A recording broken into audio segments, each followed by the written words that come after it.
It's live. Oh, hey there. So glad for you to join us. Welcome to What's the Message? Social Distancing Edition. Unfortunately, we are not able to get into our regular studio. And we are just excited that with the powers of Zoom and the like, we can still connect and converse. And so today's episode is particularly dealing with the psychological effects of a pandemic. So we are just so excited to have you join us today. We pray that in this episode, we truly give you, as always, the hope in the headlines. And this particular episode is really important because I don't know if you heard, but yesterday it was reported that an Italian nurse contracted COVID-19. And because of the amount of stress that she was under and just feeling overwhelmed with the work and just concerned that she was going to spread the virus, she actually committed suicide. And so not only are those of us who are trying to figure out what life looks like in the midst of this pandemic, having some psychological effects, but even our health professionals and those who have been recently deemed essential are also dealing with anxiety, depression, stress, and just really trying to figure out how to do what it is that we do regularly. And so we are excited to have a good friend, church member, church leader, but most importantly, a licensed mental health clinician, Shivon Massenburg. Shivon, could you just kind of maybe introduce yourself to our audience really quickly? Absolutely. So as Claudia said, I am a licensed psychotherapist. I work with teenagers, single adults, coupled adults, and families through all stages of life and many different experiences. So I do practice here in Maryland, and it was Massenburg or Massengill. I've been saying it wrong the whole time. I think you were saying it right, and then for some reason, within like the last, little bit, it turned into Massengill. It's okay. I'm embarrassed. You know how you see people at church and everything like this, and you see people around, and you're like, you mess up their name. I'm embarrassed. I just won't say anything anymore. Anyway, great to have you. We need help, Claudia. We need help. This thing is getting real. Oh, yeah, it's real. It's beyond real. Oh, it's real right now. It's real right now. But the amazing thing is that, Carmela, you actually have some products that you think can really help us during this time. Oh, why don't you talk to our people about what we can give them? Here's what I'm talking about. All right. First of all, I want you to know that what's funny to me is that we have been with Message Magazine. Message Magazine has been around 85 years under the name Message. And the whole idea is to bring people comfort, peace, encouragement, instruction, and guidance during everyday life, especially during crises. And so Message Magazine, number one, you want to make sure you get your copy of Message Magazine. You can go online and subscribe at www.messagemagazine.com shop. All right. Then the other thing is, people always say, I'm going to give something to my neighbors as well. Right? And so we have a whole series of what we call mini messages. This one's called Comforters Incorporated. And I don't know if you're like me, but right now is a good time to kind of share a little solace. People are anxious and they're fearful. Where do you find the comfort? We've got several others of them, and I would love to show you them later. There's one called Fearless Focus that's been going around online lately. And you want to check that out again, because as we see these things happening, people's minds naturally are trained on the spiritual, and people want to know what's going to happen and what is my part in this? What do I need to be doing? Right now, we want to focus on what God gives to us in the word that gives us comfort and peace. The other thing I would say is, many people, Claudia, you and I were talking, and you said something about Pastor Myron Edmonds and his re-emphasis, and he was talking about family worship, right? I thought that was so interesting because a couple of years ago when Message Magazine came out with our new set of Bible studies that were penned by Pastor Stephen Brooks. He's a church administrator down in the state of Texas. He pinned together 12, there's 12 of it in this package of Bible studies that go from everything, start to finish, simple, open up one page, and complete maybe within 8 questions. You go through 12. My children got this, and 2 of my sons, or all 3 of my children, but 2 of my sons in particular at that point were interested in pursuing baptism because they wanted to make Jesus the Lord of their life. I thought it was a beautiful time right now to talk about the idea of family worship. And we've got these things online too at messagemagazine.com shop. And then you can go and order Bible study. So anyway, I'm just saying all those things to say we've got resources. And if you're feeling some kind of way today and you want a little hope, this is where you can go. Yeah. So we'll keep talking about our products. We'll keep talking about where you can find us, how you can find us, what we're going to be offering to you. But we really just want to go ahead and get into this discussion with myself, Carmela, and Shivon. So Carmela, why don't you kind of fill us in? What are you finding in the headlines dealing with mental health and this global pandemic? Well, Claudia, we were talking about this starting last week. We posted that article, you and our financial, we call him our financial columnist here at Message, Ruth Van Phillip. Tax attorney. It practices here in the Washington area. Very interesting. And I'm sorry, everybody, about my pinging. Okay, I didn't turn it off. I'm sorry. All right. Anyway, Ruth then wrote an article about pandemic spending, which I thought was great because who of us has not been guilty of going to the store several times? Okay. Yeah. So you're going to the store and we know there's no Lysol on the shelves. There's no toilet paper. There's no paper towels. The meat freezers are gone. Okay. Everything is gone. And what is this psychological, what is going on with people? You know what I mean? Yeah. I think it's a very interesting time to think about our group think and this mass panic that goes on and the anxiety and angst that people feel. And we must be passing it along to our children. Surely there's lots of people who feel vulnerable because they see these things happening. They can't get to access. I should say they don't have access to the supplies. And that's all on top of the illness. We're not talking about people who have the illness yet.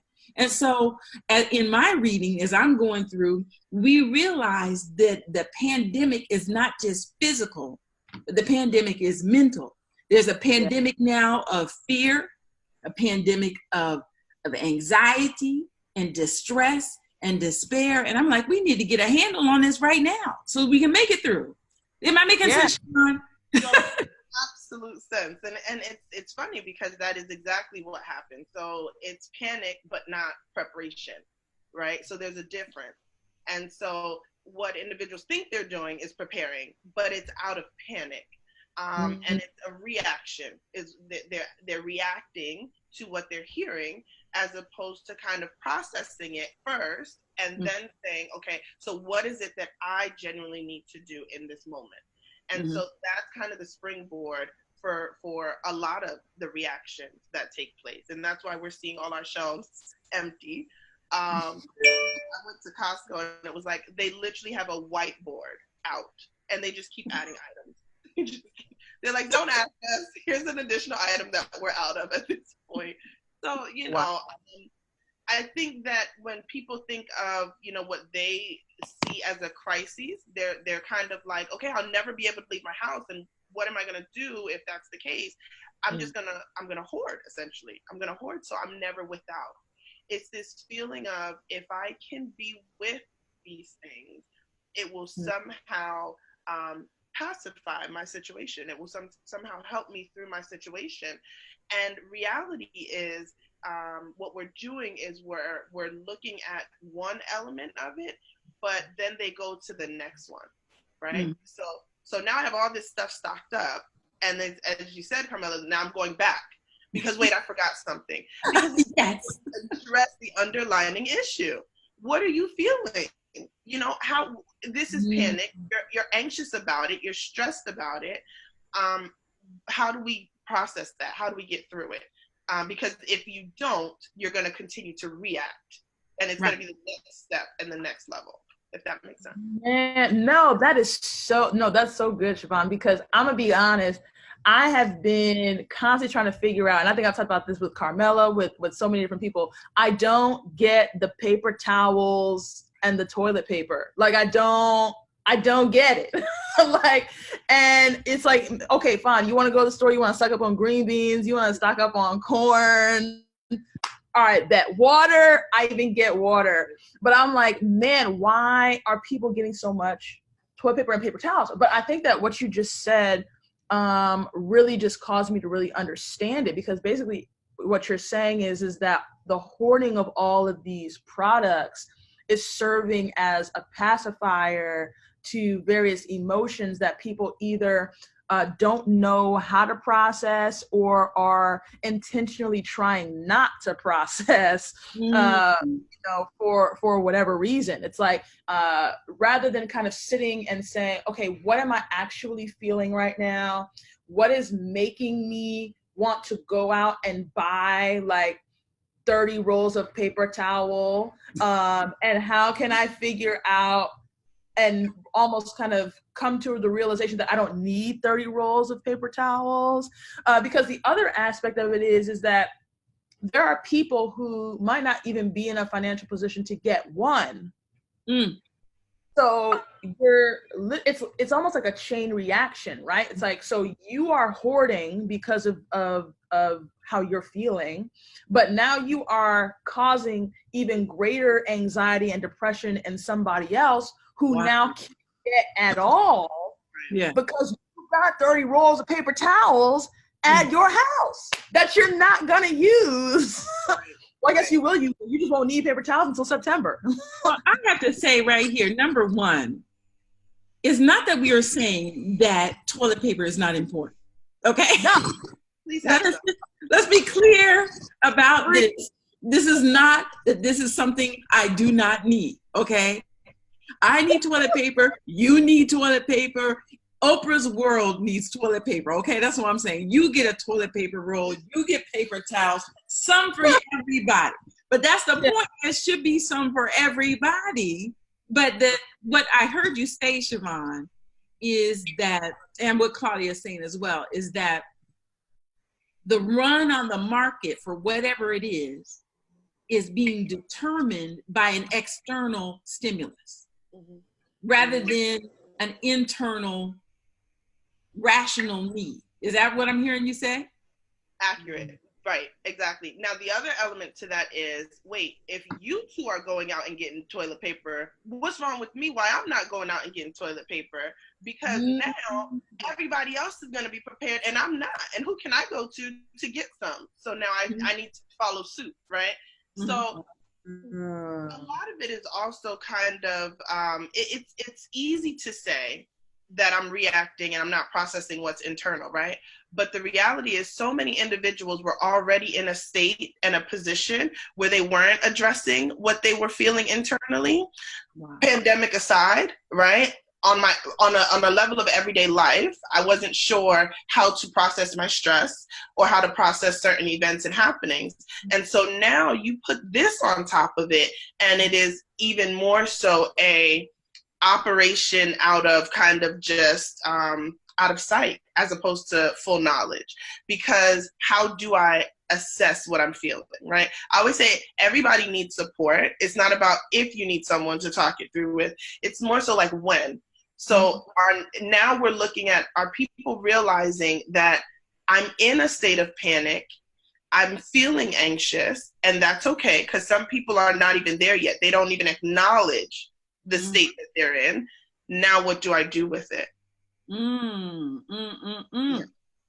don't know. I find this, okay, if this wasn't so serious right now, I would be taking notes and watching all this. You know, we have to thank God that there's people out there in life who do these studies all the time, and I find it interesting, the psychological state, and I have to broaden it to say we're not just talking about a psychological state. I think from my perspective, I'm always looking at the message angle and everything like this. There is a spiritual underpinning for everything, and I believe, many people always accuse, if I can say, accuse folks, Black folks of, saying, oh, just take it to the Lord and pray when you're having a mental crisis. And I'm not saying that. What I'm saying is get help mentally and take it to the Lord in prayer. That's where I am, because that can help you. But I think what I was trying to say, though, is very interesting, some of the phenomenon that happens during this kind of time. So people are crazy. I read somewhere, there was a man who did a study who works at Johns Hopkins, and he works for the School of Public Health. And he says during any given public health crisis, like the one we're experiencing right now, you got a third of the people who are handling it normally, right? I go to the store once a week, I buy my groceries, I follow my routine, I get up in the morning, I exercise, I watch the news, I do everything the same way. But then you got 2/3 of the people, this is a scary part, 2/3 of the people, some people are either immobilized with fear, and other people are hyper vigilant and hyperactive. What do you think? What have you seen in your practice, Shivon? Do you think, are you seeing more people coming in, and how would you break it down? Exactly as you did. So one of the things that I often give as a coping strategy or coping mechanism, because that's what I believe in. I believe that as you go through the therapeutic process, what I like to do is give you ways to cope. And I'm going to reiterate what you said, because as a therapist, right, a lot of times you'll hear people say, well, no, it's all medicinal, and this is how you're supposed to handle it. But I too believe that there's a balance, right? So when spiritual life is one of your foundational elements of everything, it's important to make that connection and keep that tie. And I would say you can see a therapist and have the Lord at the same time. And I know we've heard that many times. So I think that's important. But yes, there are so many people who are getting crippled and just, like you said, immobilized and to the point of, not being able to get out of bed, not being able to function with their family, not being able to work, even if they're given remote opportunities. The idea of staying home with my children, oh my goodness, people are like, wait, I can't do that. They haven't even processed the fact that the school is going to give you tools and resources. Yeah. It's, I don't want to do it. I don't want to do this every day, all day. So there's an ability that we have to impact more stress on ourselves. And sometimes that's being done as well. And then, as you said, the other end of it is I'm going to just keep going through and through and through. And what happens in that scenario is at some point you'll reach burnout.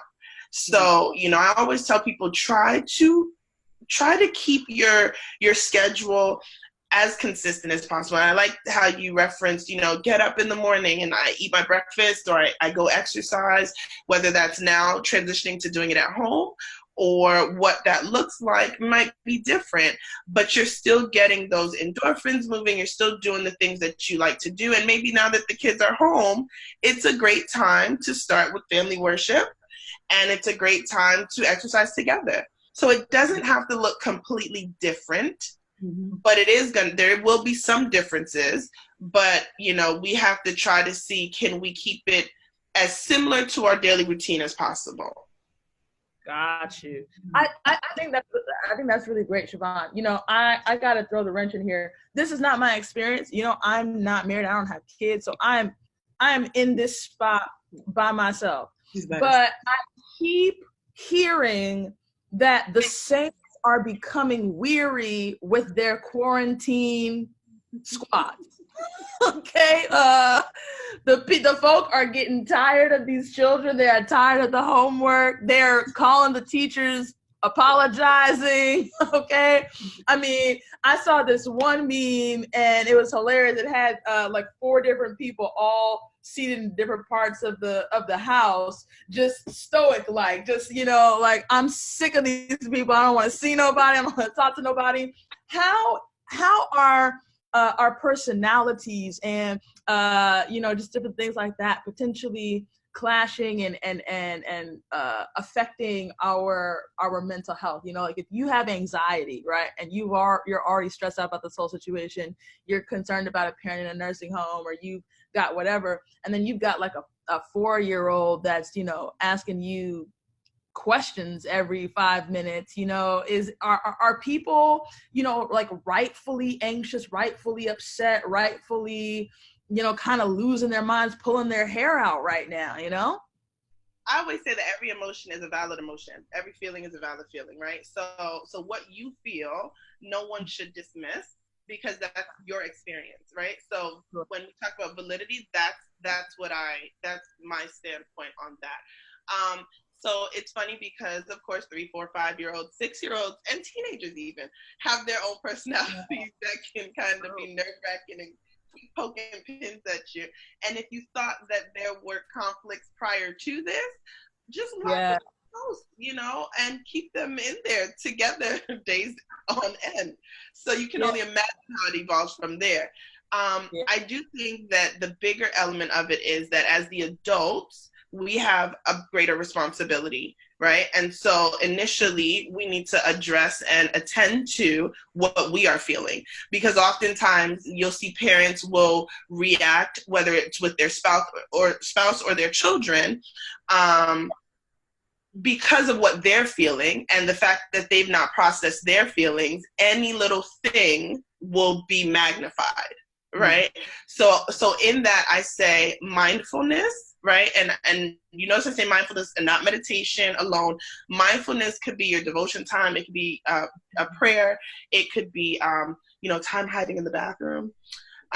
When now that's not sacred anymore as a parent, because they just come knocking. Wherever you find your time. Some people love to cook, and that's therapeutic. So I say, you know, cook your heart out and really kind of have that moment, but process whatever you need to process first, and invite your kids to cook with you, which that you might get some looks at first. But this is a time where you'll discover things that you may never have discovered if you weren't put in a position. So the hope for it is, in this particular scenario, why don't I just experiment, right? And try to find ways that we can connect together, as opposed to being so separated and angry at each other. Let's connect. Now, the other side to that is, let's be real. If my kids are angry or I'm frustrated, let's sit and have a conversation about it. No one said we have to be happy all the time. Like, let's cut that out, right? So let's give our kids the ability to express what they're feeling. Okay, babe, I see that you're angry. Let's talk about it, right? And here's where I'm not going to go ham on you, and I'm not going to say, wait a minute, what did you just say to me? We're going to be respectful, but we're also going to allow you to process your feelings. And kids just have a different lingo, okay? They just do. But I don't know. Sometimes it's kind of nice to be introduced to their world. And here's the element of that. Because if you're not, think about what we're doing if we're not helping them. You know what I mean? So if they are angry and we're not giving them that doorway, that pathway to talk about it, then they're bottling that up, right?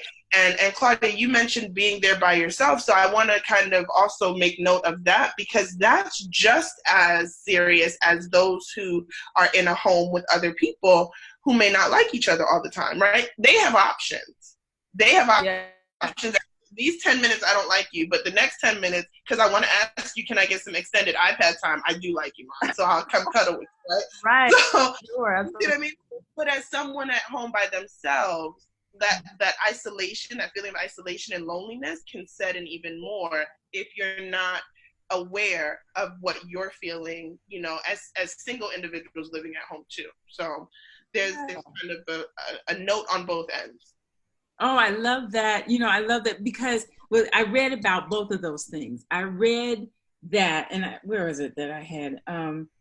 I think it's also from the Journal of Hospital Infection. I thought that was interesting because this particular disease, COVID-19, requires people to be isolated. And so they've done studies about the effect of isolation on the mental health. Obviously, you're isolating people now, that adds to a sense of depression, and it adds to a sense of anxiety because you don't have people. And so in the social isolation that we have, where we're distancing ourselves physically, I have never wanted to be in the house of the Lord so much in my life. If I could just, I'm like David now, to come enter his courts with thanksgiving and praise. Next time I get there, I don't know, if I could just be there. What's that song? Greet somebody in Jesus' name. If I just one more time. Everybody. Carmela, I got a hug for everybody, please. But I'm just saying that, this really does have an effect on us, on our sense of well-being. But I think you're right in that a byproduct, one of the other studies that I saw, when they're talking about the SARS epidemic before, they said one thing that people reported was that their family and their friends checked in on them during and after the crisis. Increases by almost 40% or more. And now we have people connecting more, where we were calling our family and friends maybe once every 2 weeks, every 3 weeks, or a month. Now people are checking in every couple of days, and that's the benefit. That's the good side to this. Hey man, how you doing? I just called to say I love you. And how many times lately now, in the age of, we see people online and social media, but we're not calling, we're not talking. Now I feel like the clock has gone back. I don't know how many years. I've never seen so many of my neighbors walking their dogs, riding their bikes with their children. Yeah. I've never, even though it's across the street, I've never spoken to so many of them before. We haven't sat down to read together in a long time. And I told my family the other day, and I truthfully can say, I don't feel like we're getting on each other's nerves. I have 3 young people who are just fine being in their own rooms. So, we have to go get them out. So right now I'm on the floor. My husband's down in the basement, working remotely. Each one of my kids are doing their school, well, my daughter's sick, but y'all pray for her. But other than that, so I feel like that, I tell them every night, we have to thank God for the blessings that we do have right now during this time. Yeah. Sorry. No, you're right, man. I saw like an older couple taking a walk, holding hands a few days ago, and so it is really interesting to just see, how this thing has, even though it is having a negative effect, it's also having a positive effect. And so, maybe that's something to talk about as well, in the sense that, like, maybe people are feeling more thought about. Maybe people are feeling more loved now. Maybe people are feeling more, in community. Because it's like, even though we're all pulled in separate homes and whatnot, it's like there's so many Zoom conference calls. There's so many connections on Facebook or on social media. People are creating umpteen thousand group text messages that I really would like to get pulled out of at this particular point in time. And so people are using technology in ways that we knew it was always capable of doing, but for some reason, I guess the culture and the times just weren't forcing us to interact in that way, because we would see each other. And so it's like, oh man, like I can fly to you whenever I want to. I can drive to you whenever I want to. So I don't have to call. I don't have to do this. I don't have to check up on you. Like I can always get to you. Whereas now it's like, I can't get to you. I don't know when I'm going to get to you.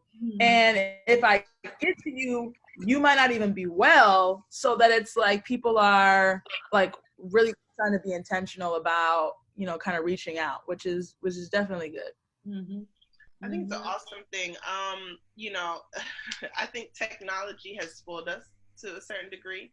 And prior to this, we kind of took it for granted, as what, you know, as you're saying.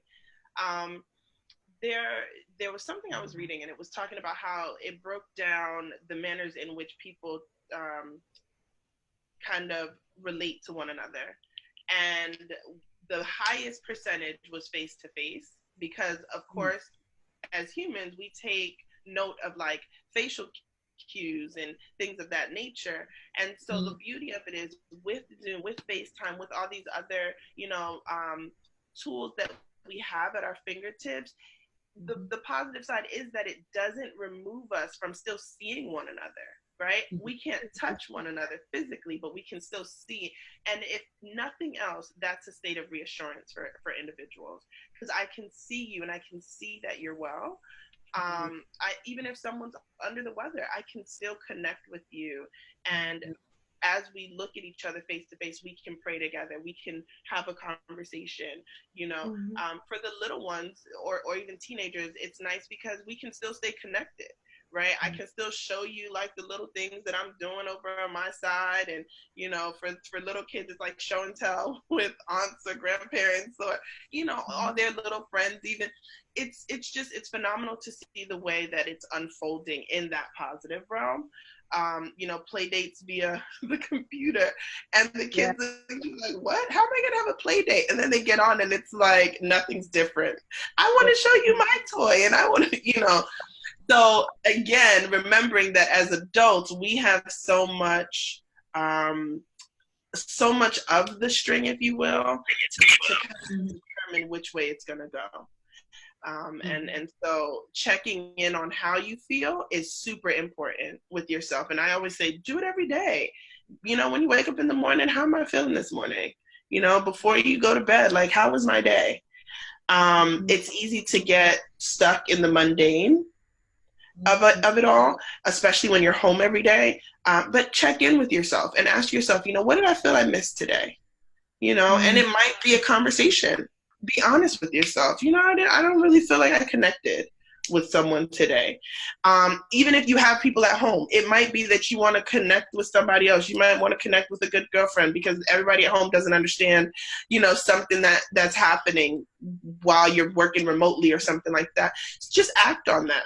You know, reach out and call someone if you want, and just make sure that you're being mindful of what state you're in.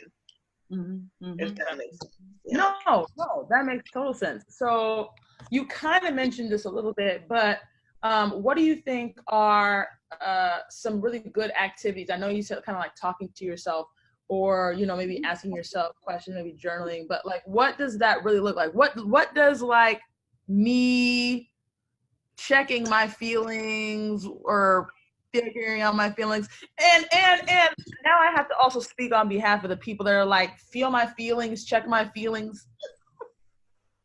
What are you talking about, Shivon? Like, because it's different for a lot of people. In practice, when I tell people to do that, that's the reaction I get, and it's cute because, you know, I'm used to it now, and I anticipate that that's where we're gonna be. I'm like, you want me to do what? And then and that's how people interpret what I said. So what you said was, you want me to talk to myself. Like, I didn't say talk to you. They say talking to yourself is actually okay. It's when you respond, right? But, so what I mean is, some people like to journal, other people hate to journal. And I'm a big person who says, if you don't like it, don't do it, because it's going to be forced and it's not genuine. So, you know, it might not be journaling, but it might be saying, today I feel, and you just write your top 3 things, right? Real quick, 5 minutes. The reason I like that one is because you can also Google feelings, like a feelings chart of some sort, because so often, have you ever, like, we go around, how you doing? Oh, I'm good. There's so many feelings outside of good, right? Right? So I always challenge people to dig deeper. I'm a little perplexed today. Oh, okay. So why are you perplexed, right? So that type of thing. But there's other ways to check on yourself, right? Think about, how am I sleeping? How's my appetite, right? How's my concentration? How am I able to focus? those types of things. If you are in a household where there are other people around you, they can also be really good help to say, there's a little bit of a shift that I see. And you got to kind of flesh that out with them, because especially if it's a teenager, they're like, yeah, you've been really on edge lately, and there may be some truth to it, and then sometimes teenagers are just poking and picking, right? But are you irritable? Is your temper shorter than usual? Things like that are other ways to kind of go through the process. And maybe sometimes if you start with those things that are a little bit more recognizable, more tangible, you'll get to the place where you can sit and say, this is how I'm feeling. So you can start on either side of the spectrum and then go from there. Do what feels more comfortable. Yeah. Oh, that makes sense. Now, as you were talking, I also was thinking, what are ways that I can connect maybe like my spiritual life, my devotional life to, maybe my own personal kind of mental health check-in? Yep. So I go back to where I said practice mindfulness, right? So mindfulness is the art of sitting and taking time to literally just be mindful of the moment that you're in. So sometimes that in itself is difficult because we are not a people used to staying stationary for 5 minutes, right? So sometimes I will recommend for any Apple users, there's like a Calm. We'll get to the Calm app, but there's the way to do the breathing, right? There's that app that does your breathing, and I like that one because you literally feel the ticking on your hand, and it tells you when, right? So if you don't have Apple Watch, you can still do like the app on your phone. Okay. There's another one. There's like a Calm app that you can download, and I believe that's on both platforms, and it kind of helps you do the same thing. The reason I note these types of apps is because I tend to hesitate to have you look at a clock. So for 3 minutes, do this. But then if you're like, is it 3 minutes? Is it 3 minutes? It's kind of like it takes you out of the space. So say you have none of those things. One of the other things you can do is like take a mint or a piece of chocolate or something like that. Now, don't do that every day. Don't say Shivon told me to eat candy every day and now I'm in a bad space. Like when you start out, right, I say put it in your mouth, and normally we'll like either try to chew it or dissolve it really quickly, but leave it there and make note in your mind of the changes, the texture, the taste. So what you're trying to do is help train your mind to just focus on that one thing in that one moment, right? Wow. So as devotional, as we do that, we sit and we get more accustomed to just being one with ourselves. Incorporate your devotion. Incorporate your favorite Bible text, right? Your favorite prayer, your Message magazine devotionals or articles, right? Any of those things you can do in the morning, you can do in the afternoon, you can do in the evening. And I always say it's nice to do one alone. And then if you have others that you can do it with and you don't have to live with them, call them. If you don't have video capabilities, just call them on the phone and say, hey, I'd like to read the Bible with you. I'd like to, read this article with you or process this with you, right? Don't have limitations kind of get in the way of your spiritual journey and kind of doing that with someone else, because where two or more gather, right? There I am also. And it's one of those things where we can kind of do it together. Yeah, that's so good. That is so good. I got a question from the audience. What about spouses? You covered children in the house, but what about the interaction with spouses? Did I leave them out? I'm sorry. So very good question. I'm glad that you noted that. So I think that everything that I have said applies to the each different category. I think that it's so important for spouses to try to take this time and be on one accord. You're going to learn some things about each other that it doesn't matter how long you've been married. Being in the same kind of quarters for so long, their chewing can all of a sudden now just bother you when you're sitting together and eating, right? But at the same time, I think it's the same concept. Find ways to be creative. Oftentimes we think of date nights outside of the home, right? When the kids go to bed, take time to, whether you want to have devotion together, whether you want to read a book together, find a show that you like. You know, I know that sometimes we sit and we find different shows that we like to watch, and we get to converse about those, cook together, you know. It's funny what you'll find when you do things like that, because all of a sudden now somebody thinks they're the chef, and then the next person thinks like they're the sous chef, and it's like, what? I'm not your prep cook, right? But right? So take time to dedicate moments to each other. Be intentional each and every day about dedicating time together. The same way as you would for yourself. So it's kind of like a tiered effect. So when I'm healthy, then we can be healthy together, and then together we're healthy for our family.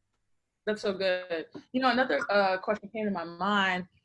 What if someone has anxiety, they don't know it, and you know this situation causes them to, let's say, have a panic attack in the home, and let's say they even live by themselves? How would a person cope with that, deal with that, kind of rectify that situation in a healthy manner? So I want to start with, if you're ever having an emergency, always know that you need to call 911, right? If you feel that it's an emergency. And here's why I say this, because some people have never had a panic attack. And so they don't know if it's a panic attack or if it's a respiratory, like, you know, a different type of scenario. So sometimes that's hard to differentiate in that moment. And so what you don't want to do is take chances, right? If you're prone to panic attacks and you've been through this process and you know what that looks like and you know how to handle and kind of de-escalate your panic attack, then you would follow your particular steps for what that looks like for you. I would always say that sometimes we need to connect with someone. So as a professional, I still see my clients now, and we do it just like this, right? So you have a HIPAA compliant link, and we see each other and we continue our sessions. And I think that that's important, because you're able to work out what you're going through on a regular basis, so it's not being built up. There are also other resources available. So crisistextline.org, that is a resource where at any point in time you text, it'll tell you when you go to the website, you text the word home to a 6-digit number, and you'll be connected with a trained crisis representative who can help you through the scenario. There's a disaster distress hotline as well, and I can kind of give you all that information if you want to post it somewhere, as opposed to kind of just babbling through all the numbers now. But yes. And text it. I think that's perfect. We can totally put all that information kind of like in our show notes so people can readily access it. Yeah. For sure. But if you find yourself to get connected with a mental health professional, then that's also helpful, because there's never a bad time to talk through everything that's going on. No, for sure. You know what I think is so interesting about this discussion is that this is on an individualistic basis.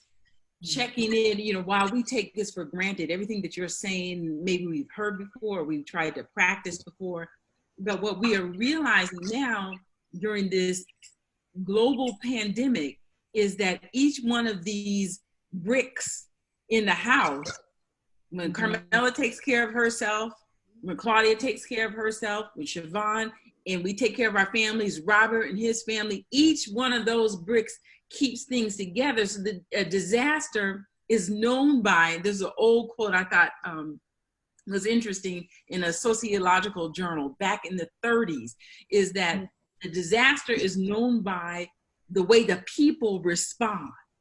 So you can have a disaster that hits you, but it's those cultural breakdowns. It's the mental health breakdown when people stop doing what they know to do. You stop doing everything that keeps you healthy, keeps you sane, keeps you spiritually grounded, and you throw that out the window and you're just going by the seat of your pants. And that's how the panic starts. And so I love what you're saying, because it's a reminder to each of us, keep doing what you know you're supposed to be doing. Yeah. Am I right? No, absolutely. And even as you were saying that, I was also thinking about the fact that, what you consume matters, even in what you watch, what you listen to. And, a friend of mine said this maybe several days or maybe a couple of weeks ago.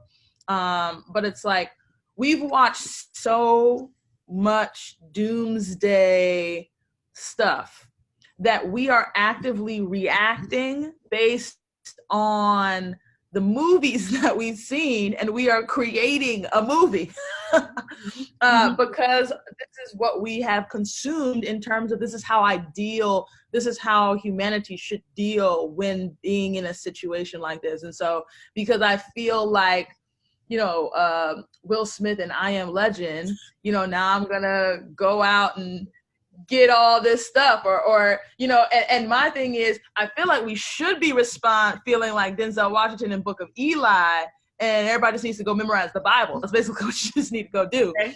Go ahead, Carmela.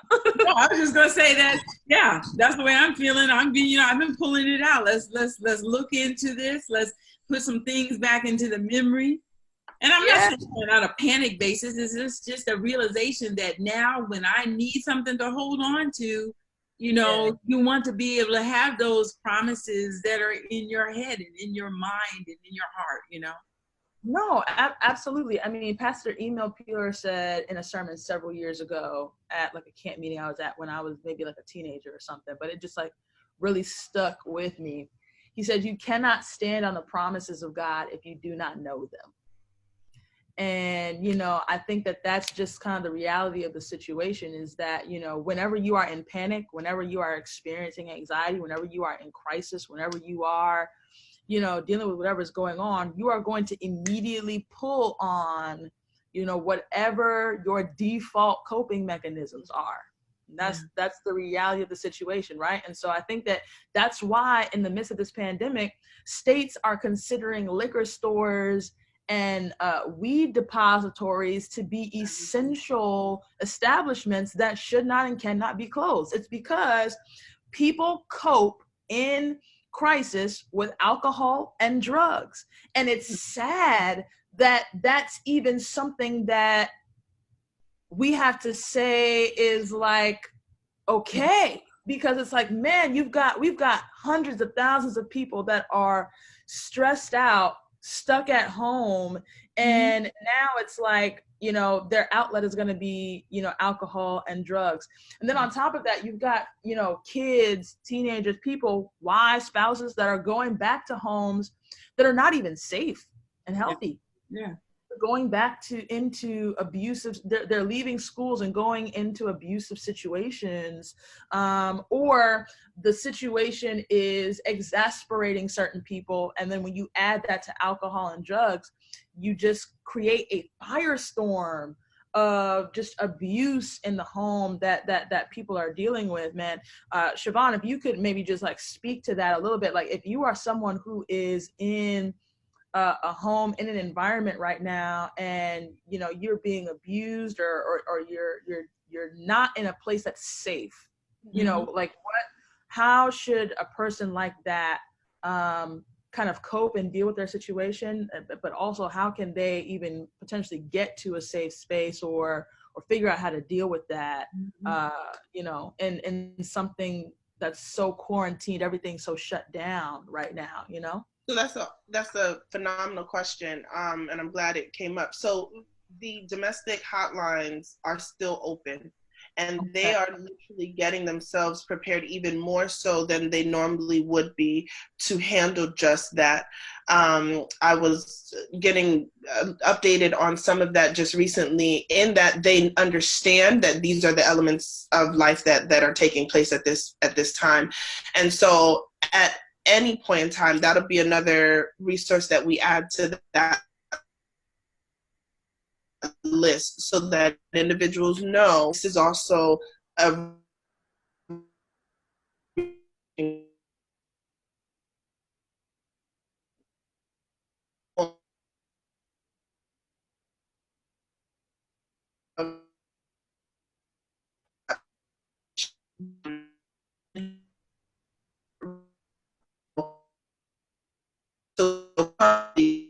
can tap into to kind of get some help. There are also like shelters, women and children, men, a variety of that as well. And so I think that everybody who is in that arena, that realm of help, is trying to still stay very accessible. And so in the event that something happens, I will definitely always encourage to still reach out and try to see what can happen. So we'll make sure that that hotline is available as well. Excellent. Yeah. And I'll add one more thing. As you were talking, one of the things that I thought about was, as we go through this process and we pull from our banks of what is second nature, the other element is, I would say there's two boxes or two bubbles, if you will. On the inner side is the things I can control.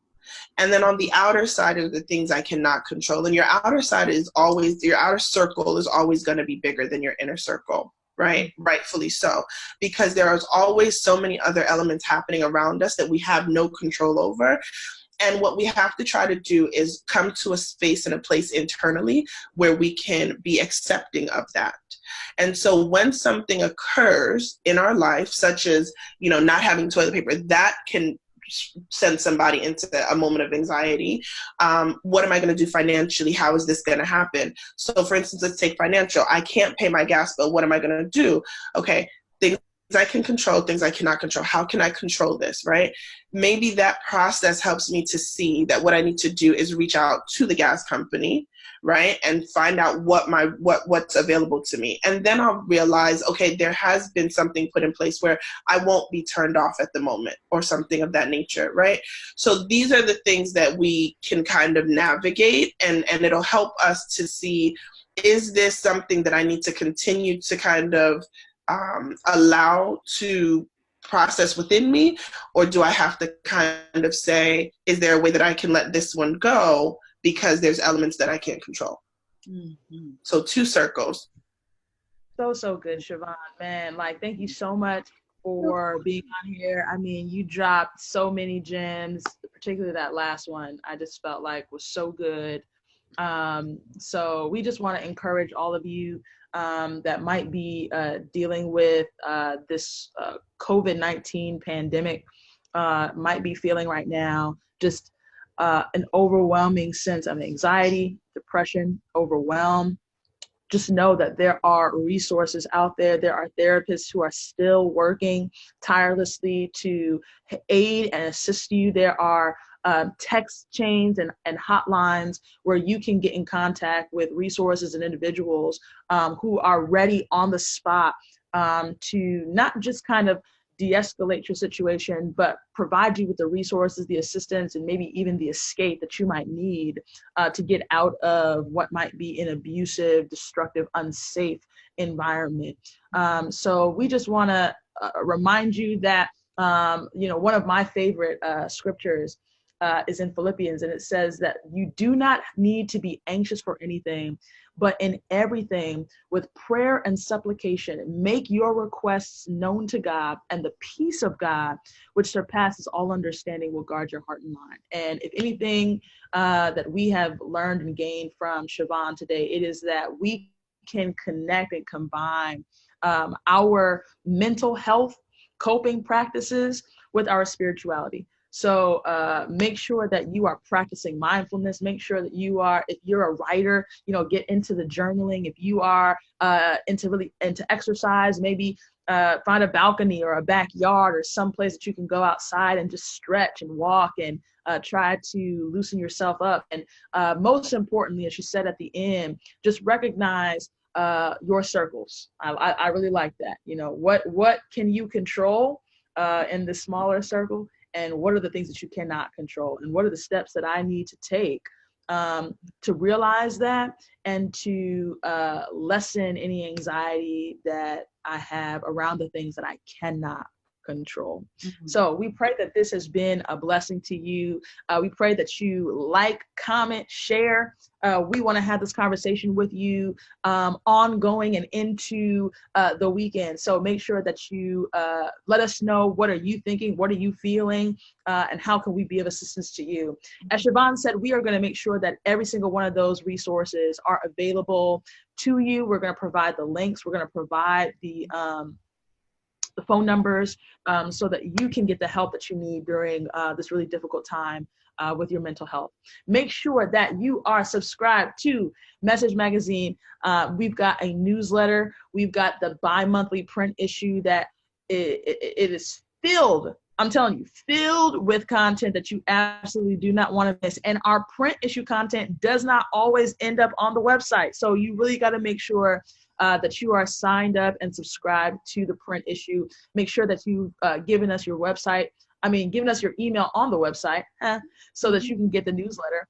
And then subscribe to our YouTube channel and make sure that you are following us on all social media. We are on Instagram. We are on Twitter. We are on Facebook at Message1898. Thank you all so much for being with us. As you can tell, we are still committed to providing you with the hope from the headlines, even from home. So we will see you next time, probably another social distancing episode, because I'm thinking we're going to be in this for a hot minute. So we will see you next Thursday at 11 a.m. All right. Have a good one, everyone. Peace. Goodbye. Take care.